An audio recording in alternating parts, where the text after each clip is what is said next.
میرے مالک ہدایت دے، ہدایت کا میں طالب ہوں۔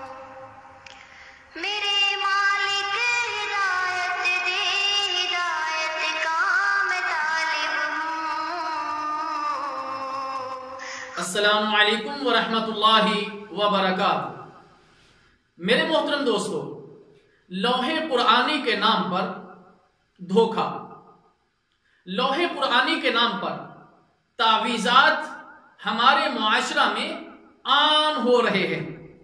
اس میں 9 خانے بنائے جاتے ہیں۔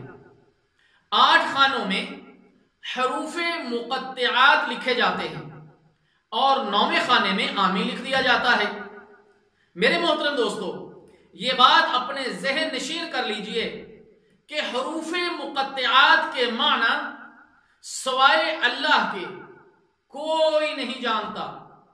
قرآن مجید میں انہیں کہیں بھی لوح یا لوح قرآنی کا نام نہیں دیا گیا، لیکن کچھ دین فروشوں نے انہیں لوح قرآنی کا نام دے دیا اور ان کے خود ساختہ معنی ایجاد کر لیے اور اس کے آگے آمین بھی لکھ دیا، گویا کہ یہ کوئی دعا ہے۔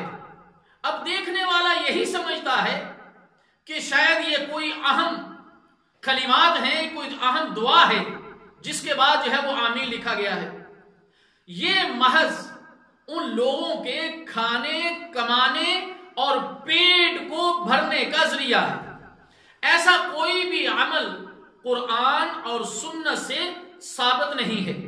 میرے محترم دوستو، ہمیں چاہیے کہ ہم اپنی بیماریوں میں یا کسی بھی مشکل میں وہ راستے اور وہ طریقے اختیار کریں جو ہمارے پیارے نبی صلی اللہ علیہ وسلم نے بتلائے ہیں، اور وہ پیارے نبی صلی اللہ علیہ وسلم کے احادیث سے، آپ کی سنتوں سے وہ اذکار، وہ وظائف، وہ دعائیں ثابت ہیں جن کو اذکار مسنونہ کہا جاتا ہے، دعائیں ماثورہ کہا جاتا ہے۔ ان کو اختیار کیجئے، ان کو پڑھیے اور ہر اس چیز سے بچیے جس کا قرآن اور سنت سے دور کا بھی تعلق نہیں ہے۔ اللہ تعالیٰ جل شانہ سے دعا ہے کہ اللہ تعالیٰ ہمیں عمل کرنے کی توفیق عطا فرمائے۔ والسلام علیکم ورحمۃ اللہ وبرکاتہ۔